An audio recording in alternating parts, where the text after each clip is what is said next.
Nuwun sewu Bapak Ibu. Pun nate ngertos dereng, pun nate pirsa dereng Mas Dalang Akbar niku pacaran. Pun nate kalih kinten. Kok do ngerti ya. Padahal niku dienggo meneng-meneng lho Bu niku. Meneng-meneng mangklekmu. Bojo dalang iki kapan meneh? Ayo kono. Jane pacarku ya dalang lho. Lemok wis to, ayo. Wis kono. Kon ngapa iki kon? Aku wedi nek diomongne. Diomongke sapa? Diomongne yangku. Ndi? Oh, kowe pacare Soleh Akbar ya. Iya. Kandhane kok. Ya, semoga buat yang disunat Mas Akbar semoga menjadi keluarga yang sakinah ya. Sunat atau sakinah mawaddah. Maksudku ya kuwi. Semoga Mas Akbar yang dikitan semoga menjadi anak yang soleh, berbakti kepada kedua orang tua.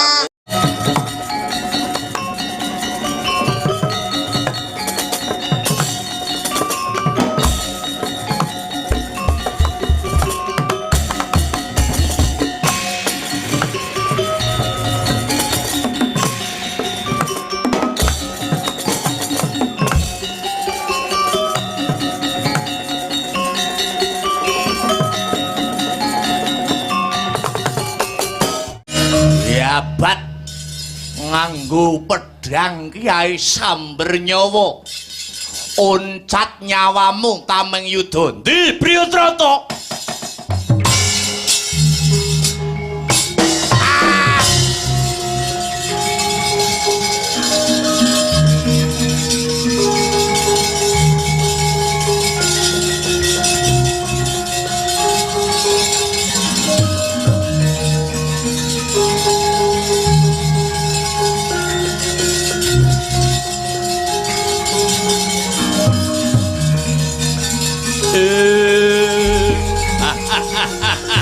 iki wonge iki dapure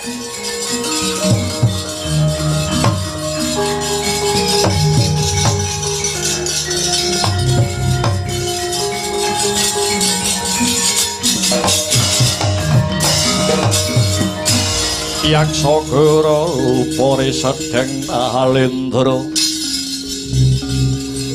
Yaksa alaku ingkang malawalaya ingkang musik to musik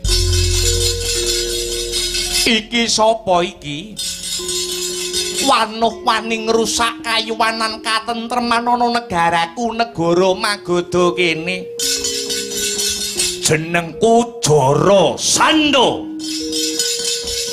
mestine kowe ora lali mestine kowe ora pikun biyen kowe nate mbuwang jabang bayi kang wujude mung separo-separo anakmu sing mbok buang saiki wis dewasa jenenge Jara Sanda ya aku iki ayo arep apa kowe oh betul Jara Sanda anakku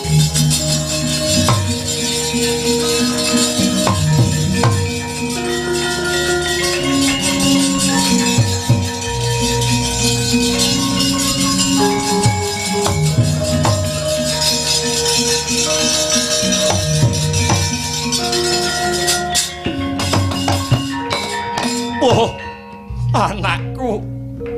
anakku wong bagus anakku wong jentara pun Rama nyuwun aksama ya nggir pun Rama banget ngonjokake rasa syukur marang purbaning Gusti awit anakku wis dewasa kepara gagah prakosa prawiring yuda pun Rama wis rumangsa pun Rama wis rumangsa ora pantes dadi ratu ngendhaleni kendha kencenging negara kawit aku ngrumangsani nata keluarga wae aku ora pecus mula kanggo srana panebusing dosaku aku bakal lengser saka negaraku negara Magoda tumuli kowe bakal tak wisuda dadi ratu mapan ana negara Magadha kene ya nang. Piye? Aku mbok kon dadi ratu. Yo. Ora susah mbok perintah, calone ratu Magadha kene iki aku. Nanging aku gelem dadi ratu Anyokrawati ambau dendho ngenyam kawibawan ana negara Magadha. Yen mbok wenehi bebono, yen mbok wenehi pisungsum, gumlundunging ndyasmu Priyadrata.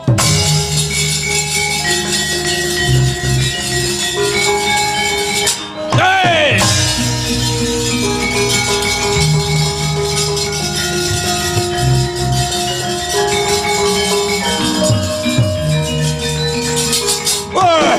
Ayo! Hey!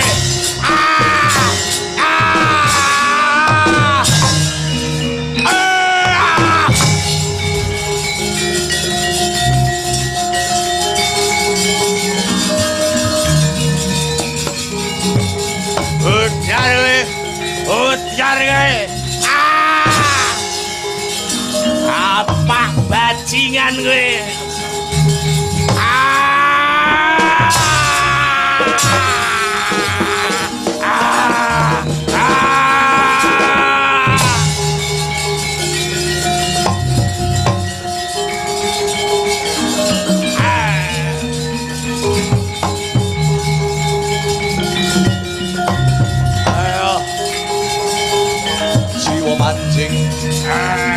Mati dening tangane anakmu dina iki kowe.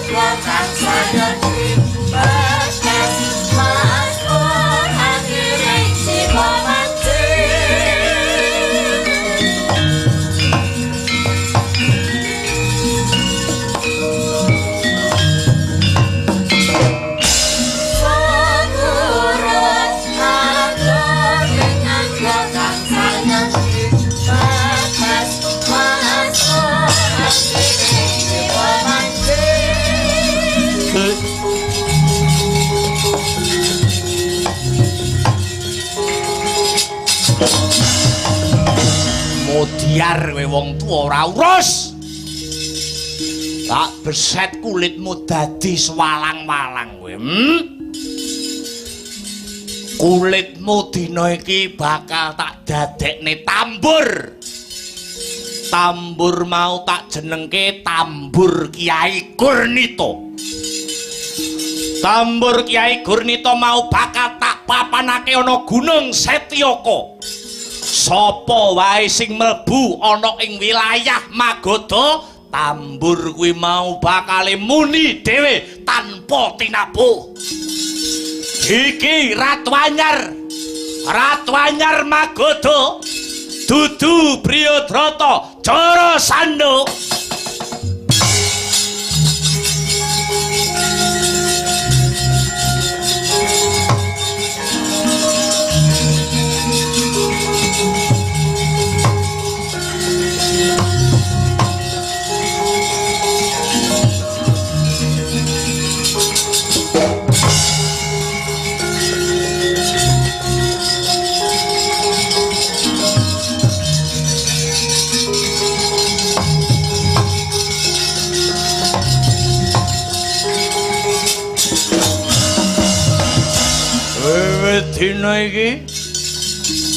Wiwit dina iki negara kene bakal tak salini jenenge.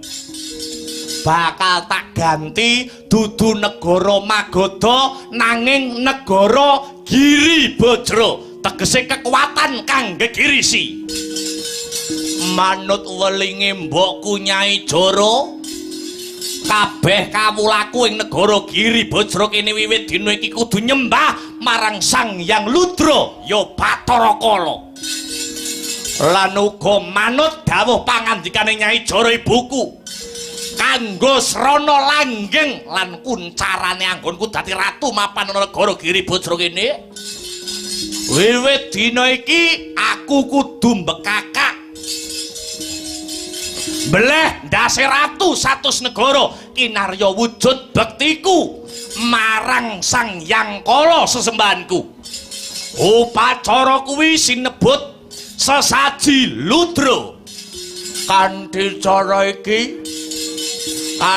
cara iki aku nganakake sesaji ludra.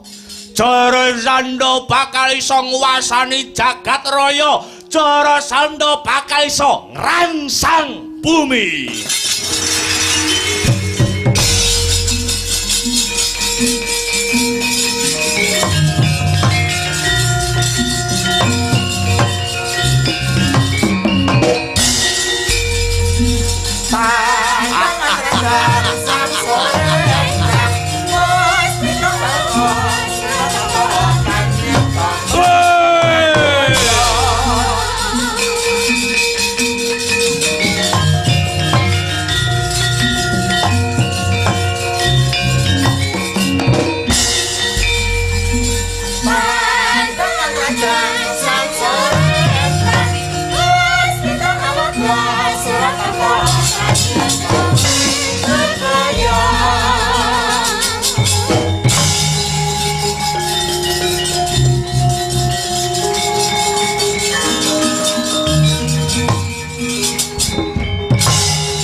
Protaruna hangudiya sanes karo mangka sangune dumati marsudi engkalo kakake gunane pisane semoga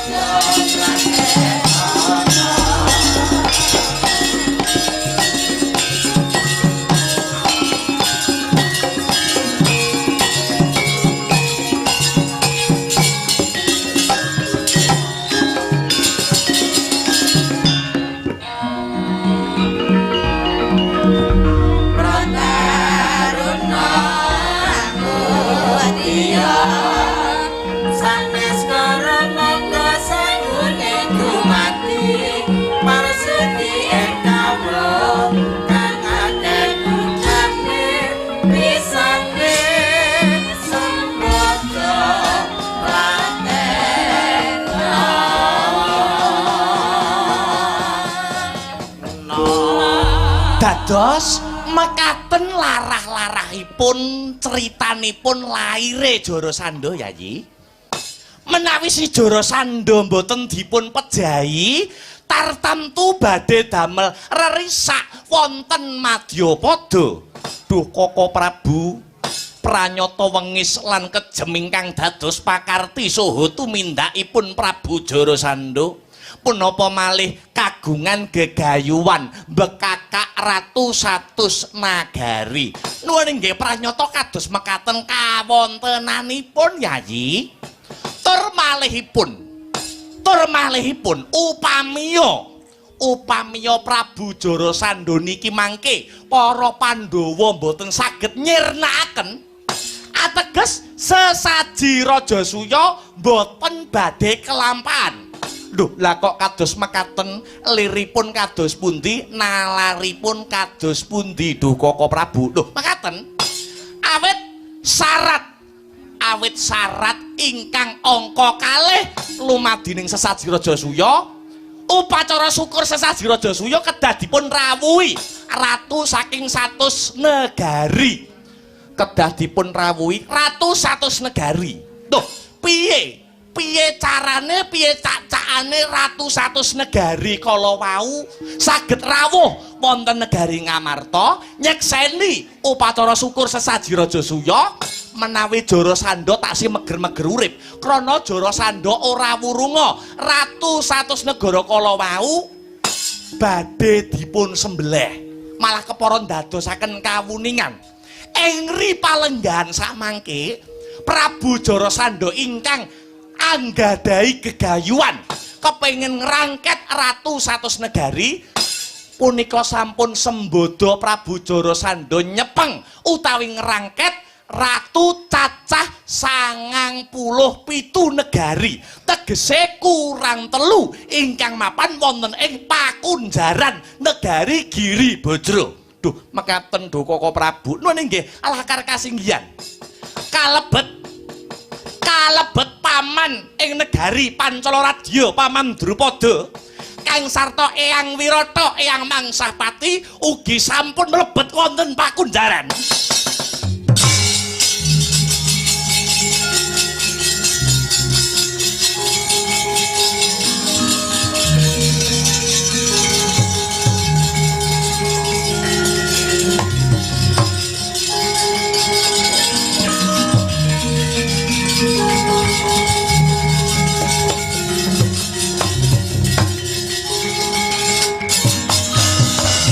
Ya jagat ya dewa ya Bathara dados sakmangke sampun kasembadan Prabu Jarasandha ngrangket ratu cacah 97 nagari kalebet Eyang Mangsahpati kang sarta Paman Drupada nuwun inggih lakar kados mekaten tegese Jarasandha kurang telu nyekel ratune Kresna nuwun inggih Koko Prabu lah lan mugi ndadosaken kawuningan idamanipun Prabu Jarasandha kurangane ratu telu kala wau ingkang dipun kersakaken kalian Ratu Giri Bajra Prabu Jarasandha kagem jangkepipun ratu 100 kala wau tan asanes niki mangke ingkang kalebet dados itunganipun Jarasandha setunggal Ratu Ngamarta Yayi Aji ing Ngamarta angka kalih panjenengan ingsun pribadi Ratu Ndwarawati Prabu Sri Bathara Kresna lan ingkang pungkasan Koko Prabu Baladewa. Edan aku melok itungan Kresna. Nggih Koko Prabu. Edan. Yang satelek kabar inamloha ma'asobirin. Yo. Ngerti aku kuwi. Ngerti. Wong sabar ditek-itek kancane. Kekasih Gusti Allah ditek-itek kancane. Kuwi dalile ning umume ngono Kresna. Oh nggih pun. Lajeng menika kedah kados pundi Duh Koko Prabu Yayi? Gusti sampun paring pituduh kang sarta pepadang menawi Jarasandha lan antek-antekipun kedah dipun tumpes. Sawerga ngasirajan momongso bareng Koko Prabu murih prayoganing lampah. Kang Raka nggraita lamun sak siliring bawang malih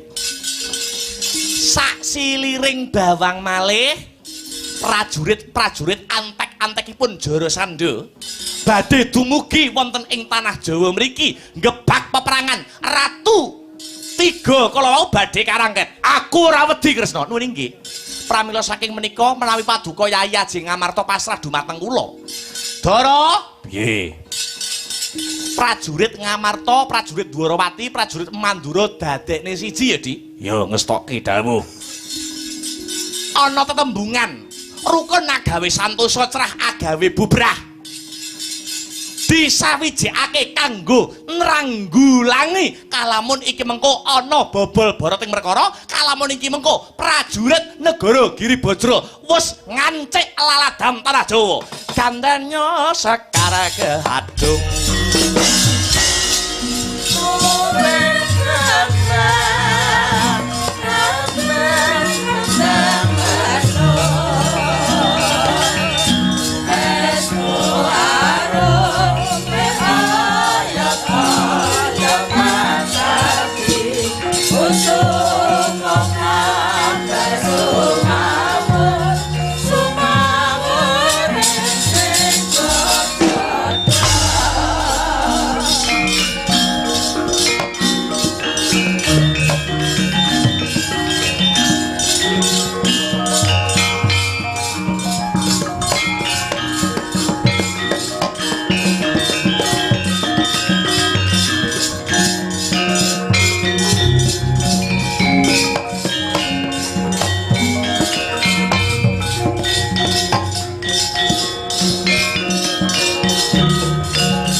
katodyan Bratasena kampuh poleng bang bintulu adi sarira ngamula tumung kodhek wok simbar jaja yen ngandika gumaleger kaya guntur kadang panenggak Pandhawa kaya lindu yen maris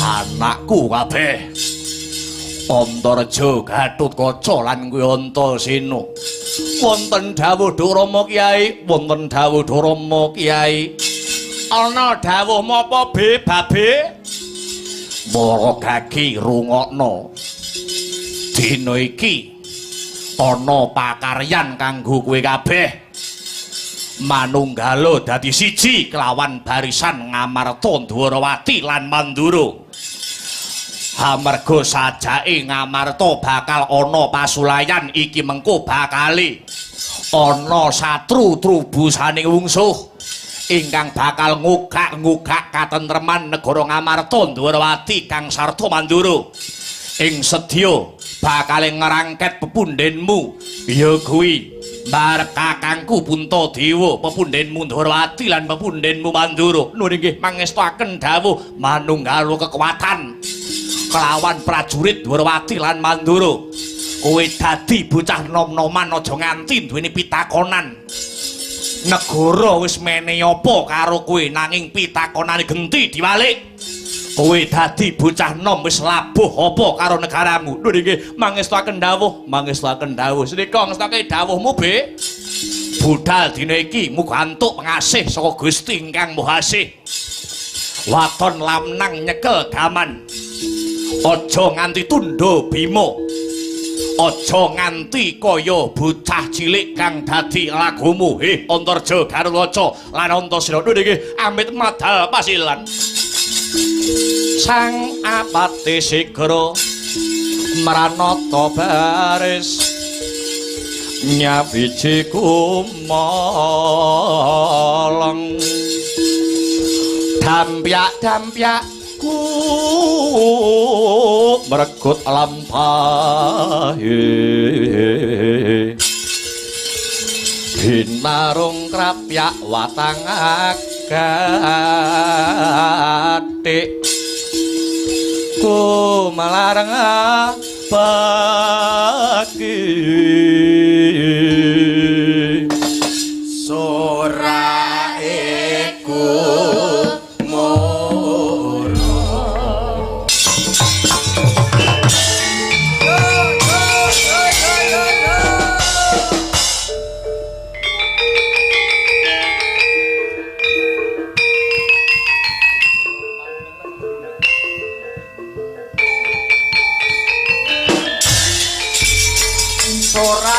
rame gumuruh binarung tambur nyang beri suling slompret sesauran minangka cutu ing baris budaling prawadya bala kumregut gemnya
Go!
Sinta, yo. Kaya aku boleh sadari satu tenang terang Hai materi aku Kejajaran sekali Maksudnya keterangan Ini orang berkosong Alhamdulillah wa syukurillah wa la haula wa la quwata illa billah amma ba'du anakku sing setinik-tinik anakku kang banget ndak tresnani nduk limbuk ana dawuhmu apa mak leren sak watara ora kiteng ndur sak kemprangan yo nok ngono perkara lakon Pandhawa syukur mengko kena ditutuke sak bubaring limbukan nanging kang luwih baku sing luwih wigati aku karo kowe ngaturake apa to wigatine awake dhewe sowan tinimbalan ngono ya mak ya ning kang angga sepisan piye ayo dina iki bengi iki anakku kowe limbuk ndak derekake ya kuwi ngunjukake rasa puja lan puji syukur kang jero ya konjok marang Gusti ingkang murbeng dumadi Tuhan yang Maha Esa Allah Subhanahu wa taala Hyang Widiwasa ngono ya mak nggih ingkang wis malembarake keberkahan kenikmatan ya becik nikmat sehat nikmat sempat nikmat iman sehingga aku karo kowe sak rombongan bengi iki ya bisa sowan tinimbalan ana ing adicara bengi iki ngono iya ngestokake dawuh lah banjur bengi iki janjane mengeti adicara apa mak piye bengi iki mengeti adicara apa iki ngene ya nak bengi iki acarane ya kuwi tidak lain dan tidak bukan ya kuwi tasyakuran pernikahan ngono ya mak tasyakuran pernikahan banjur sing didhawuhi temantene sapa mak nun inggih menika temanten kakung nun inggih menika Kang Mas kula Kang Mas Adik Yudhistira Kosman ya SST ngono ya mak anak kedua dari Bapak Abdul Muin Kosman dan Ibu Eika Bu Heimi iki dari Makassar dari Makassar lah banjur melawan kaya tinju melawan temanten putri ya nun inggih menika Mbak Yu kula Mbak Yu Fitri Wahyuni STRT ya anak kedua dari Bapak Sutaji Kang sarta Ibu Pariah Sohibul Hajat dene akad nikah Kang sarta temu manten wis ditindakake kaleksanan ndek wingi no ngono akad nikah temu mantene wis di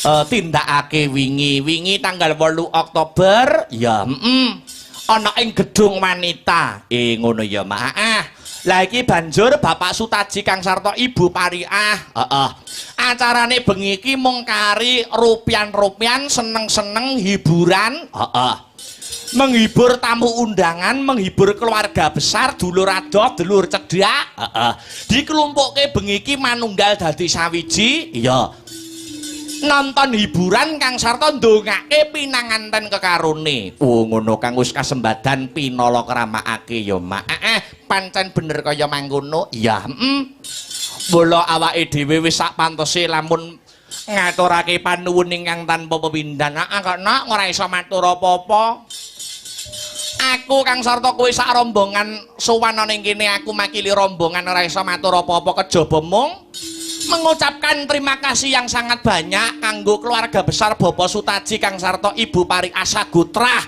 sekeluarga besar ya ingkang wis ya kuwi maringi kapercayan kanggo anake dhewe sak kanca kinen paring lelipur awake dhewe ketiban sampur kinen paring lelipur gelar kelir gantung gong kinen paring hiburan kanggo seluruh para sutresna budaya wabil khusus pecinta wayang kulit wabil khusus ana ing Alaladan Sombron kene ya Mak pancen bener kaya mangkono iya mak ya ngestokke dawuh nduk piye kaya ngene iki direwangi wong tuwa, heeh. Gelar hiburan kanggo mantan kekarone, heeh. Kaya ngene iki tegese Bapak Sutaji kang sarta Ibu Pariah wis gugur kewajibane dadi wong tuwa tumrap anak. Oh ngono ya, Mak. Ya. Merga yen ora kleru anggonku ngaji, yen ora kleru anggonku sinau, heeh. Wong tuwa kuwi duweni kewajiban tumrap anak cacah ana 3 no. Oh ngono, Cacah ana 3, cacah ana 3. Iya. Kewajibane wong tuwa angka sepisan ya kuwi paring tetenger. Heeh. Tetenger sing becik paring asma kang apik tumrap anak. Ngono ya, Mak. Kaya iki Mbak Fitri Wahyuni. Ngono. Kang sarta Mas Ade Yudhistira Kusman iki jeneng sing apik, asma kang becik. Oh ngono ya, Mak. Ya, Mbak Fitri Wahyuni. Yen ora kleru anggonku merdekke Fitri iki saka tembung fitrah kang artine suci. Ya. Wahyuni saka tembung wahyu tegese kanugrahan. Ngono ya, Mak. Ki jeneng sing apik, jeneng sing becik. Ya. Lah banjur kewajibane wong tuwa angka 2 saramunge paring tetenger sing becik tumrap anak. Kewajibane wong tuwa angka 2 ya kuwi nyekolahke anak sak dhuwur-dhuwure. Ngono sak cukupe. Nek SMA wis ngerasa cukup ya cukup. S1 cukup ya cukup, S2 lan sak panunggalane. Ngono. Iya Mak, iya ngestokake dawuh. Lah banjur kewajibane wong tuwa angka 3 sing pungkasan ya kuwi ngrabekke karo anak. Kaya bengi iki. Bapak Sutaji kang sarta Ibu Pariah direwangi ngundang awake dhewe sak kanca. Rupiah-rupiah iki ya ragate ora sithik. Ya. Direwangi nganggo duit buahan. Ya. Ya, Mak. Mula awake dhewe ning kene ngaturke panuwun tegese wis pundhat, wis purna, wis gugur kewajibane wong tuwa karo anak. Anak kok wis wani rabi. Ya. Tegese wis wani mandiri pribadi, ora gantungke kebutuhan sehari-hari tumrape wong tuwa. Ngono ya, Mak. Ya ngestokake dawuh. Sowan komplit kanca-kanca sing kagabung asta brata asung panggonta brataning kautaman. Oh iya, saka Jalan Mastrip Gandung Kidul. Ya, Kecamatan Nganjuk, Kadipaten Nganjuk. Sowan komplit no. Ya, pengerawit sinden wayang gamelan komplit ditekake rene. Disumbutke karo Bapak Sutaji kang sarta Ibu Pariah anggone kagungan kersa kono. Iya. Pasugatan Banyumili. Ya. Suguh gupuh lungguh aruh datan nguciwani. Dan perlu dimengerti juga no. Awake dhewe iki wis yen ora kleru nek adicara ning Sombren ke adicarane apa ya? Agustusan apa bersih desa ya nek adewe ning Sombren ke. Bersih desa? Bersih desa ngono kae. Ya. Kae sing ngusulke awake dhewe pentas ning Sombron ke nek ora kleru manut dawuh sing tak tampa ya Sokibul Kajat. Oh, Pak Sutaji. Wis kedua kali kae ya. Wis 2 kali awake dhewe ning Sombron. Ya. Wis sing ngusulne pertama ya sing kagungan dalem, sing kagungan kersa Pak Sutaji. Ya. Ngono ya, Mak. Sing pertama kalinya awake dhewe sowan ning Sombron biyen, kuwi Pak Sutaji masih menjabat menjadi kami tuwa. Oh ngono Pak Wom. Terus sing taun iki ketua panitiane sing wingi kae bubar wae kae genti Pak Mudin. Oh ngono. Merga Pak Sutaji wis purna anggone dadi kami tuwa. Weh ya. Dadi iki ngiras-ngirus ya, menyelam sambil minum air ya. 1 tasakuran pernikahan, angka 2 tasakuran purnane Pak Taji anggone wis ora njabat dadi Pak Wo. Oh ngono. Iya ya, Mak. Wajib disyukuri wis tidak menjabat sebagai Pak Kami Tuwa. Ya, ngene iki ya calone Pak Sutaji sok bakale kagungan putu wis ayem ning omah momong putu. Ya, Sing tak sawangi dudu sapa-sapa no. Ya, sing tak sawangi ebesku, bapakku dhewe. Ya, Kok wonge nek wis duwe putu ki, katresnane wong tuwa ki malah tresno ning putu timbang anak. Wo ngono. Ya mak ya ngestokke dawuh. Anake Mas dhewe kae, heeh. Kuwi wis putune bapake awake dhewe kuwi nek wis tresno apa-apa putu. Ya ora wurunga Pak Sutaji juga seperti itu. Wah, ya mak ya ngestokake dawuh. Heeh. Dadi sombron biyen sing ngusulne ya Pak Sutaji anggone gelar-gelar gantung gong. Heeh. Biyen ning sombron terakhir sing taun niki ya bintang tamune nek ndak kleru ya Mbak Lucy bengi iki Astabrata dan Mbak Lucy diboyong ning daleme Pak Sutaji. Wah ya mak ya luar biasa. Heeh. Kaya ngene iki jane awake dhewe ya ngalah berkah. Sakliyane nyuwun sewu awake dhewe ning kene iki ya diparingi rejeki karo Pak Sutaji Kang Sarta Ibu Pariah. Kanca-kanca dalang sak yoga sak sindene Astabrata iki nak mayoritas saka kanca-kanca Kanoman. Isih jomblo durung duwe pasangan kabeh no. Ngono. Ya, dadi Astabrata kok menghibur acara pernikahan iki jane ngalah berkah, ben sing urung duwe bojo ndang entuk jodoh ngono lho. Ngono ya mak. Utamane dalange no. Ya, aku ki wis ngrumangsani wis 20 taun. Ya, 20 iki saka tembung selawe, seneng lanang wedok. Oh ya. Oh iso itu pokoknya cangkeme dalange pokoknya penting mandi ngono lho Duk. Ya mak ya. Ya ngestokke dawuh 20 iki ukurane wong Kanjeng Nabi mbiyen yo 20 ya. Ning awake dhewe ndak kesusu no. Ya. Ora kesusu ya. Sik pengen nyawang endahing donya. Lah ya. Ya ngestokake dawuh. Ya mak ya. Dadi Astabrata ngene iki akeh pengrawit sing single bagus-bagus cakrak-cakrak kuwi ya gong duwe bojo kabeh. Oh ya mayoritas sinden-sinden Astabrata ya ngono ya. Masih banyak yang jomblo ya, masih banyak yang perawan ya. Perawan ting-ting pojahitan. Lho ta. Ya ting-ting to no. Ya Mula awake dhewe ning kene wis ora arep matur apa-apa. Siji diniati tambah dulur, loro golek rejeki, telu ngalah berkahe keluarga besare Pak Sutaji Kang Sarta Ibu Pariah. Ya mak ya ngestokke dawuh. Ndonga banyu mili no. Ya muga-muga sak rampunge seluruh rangkaian adicara pernikahan ing antaraning Mas Adi Yudhistira, Kang Sarta Mbak Fitri Wahyuni. Muga-muga anggone mbangun Bali Wisma membangun bahtera rumah tangga dadi keluarga sing sakinah mawaddah warahmah. Iya, amin ya rabbal alamin. Bisa mewujudkan ya kuwi baiti janati, rumahku adalah surgaku, satemah ing tembe mburine enggalo pinaringan golek kencana ingkang bisa tata jalma wujude putra, yen lanang dadi putra kang soleh, yen wadon dadi putri kang solehah. Amin amin amin Allahumma amin. Allahumma amin. Jebul kae sing dak anti-anti wis teko mrene ya.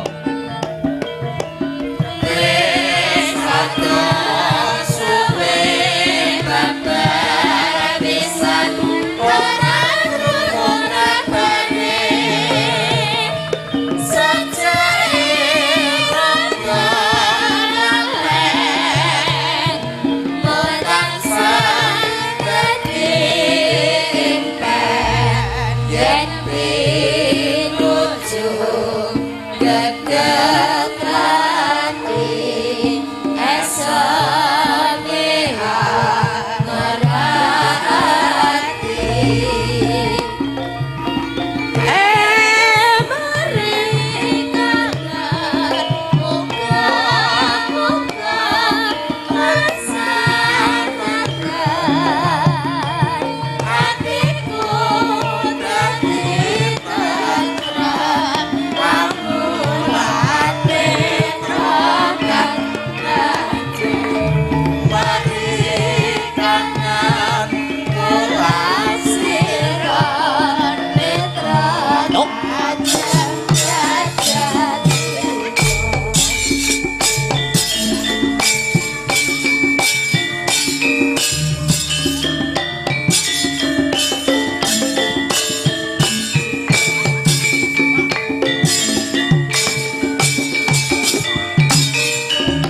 Adicara tasakuran pernikahan gelar adicara wayang wis ibarate tumbuh oleh tutup kok nok. Ngono ya, Mak.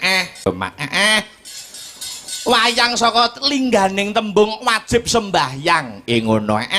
Ringgit Sunan Giri sing anganggit. Ngono.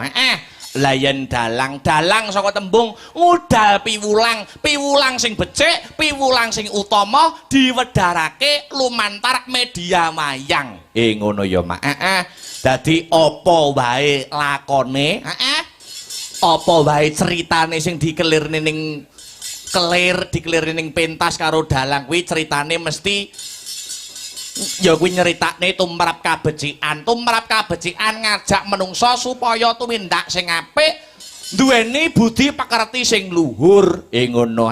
Apa wae lakone kaya bengi iki ya Sokibul Hajat ya Pak Sutaji ya kuwi ngersakake lakon Pandhawa Syukur utawa sesaji Raja Suya. Ngono ya, Mak. Ya. Dadi kaya bengi iki uga Pandhawa Syukur uga mengku filosofi piwulang sing apik, piwulang sing becik, amar makruf nahi mungkar. Amar tindakno makruf perkara sing becik, nahi nyegah mungkar perkara sing elek. Wah, iya ya, Mak, ya ngestokake dawuh. Sing bener bakal jejer, sing salah bakal seleh. Iya, Suradira Jayaning Rat, Subrasta tekaping ulah Darmastuti. Ngono ya, Mak. Dadi dalang kuwi nek ning bahasa Arab kuwi sinebut dalah. Oh, dalah. Artine dalah yang memberi petunjuk. Ngono ya, Mak. Ya. Kuwi nek basa Arab ya. Dadi dalang karo mubalek ya kuwi jane tugase padha no ya mulang perkara kabecikan ning nek mubalek bedane mubalek kuwi langsung berhadapan dengan audien ngono nek dalang dipantulne lewat kelir dhisik dipantulne lewat wayang dhisik lagi nyang penonton. Wah iya kanca-kanca Astabrata yo kreatif ya iki nak sasi sepi to no ya sasi wis mlebu rendeng ya tanggapan wis ora kaya Agustus September. Kanca-kanca ya ora gelem nek meneng sithik ora gelem. Ngono. Prai wayangan ki ngejak arep ngenekne pengajian no. Oh ya. Astabrata buka pengajian. Oh ya, jare Al Astabrata. Oh ya. Sing duwe gagasan sing nyaron kuwi Gusti Yarno. Kuwi asli wong pondokno kuwi. Oh, ngono. Dadi usul karo aku wingi. Anu bar buka pengajian gitu. Buka pengajian dibanderol sik nek ra kuat wayangan lagi pengajian. Ora ketang buka rego 15 yuta dhisik ngono. Oh, ora. Sapa kuwi tiyar kuwi lho sing nyaron kuwi iblis tenan ya. Lah ya. Lah ya penabuhe yo nganggo klambi koko ngono. Wis kopian ngono. Sing dene yo jiblapan ngono nggo. Iya, ndahne yo cangkeme wong sing ra seneng karo aku. Ya. Ayo. Ayo.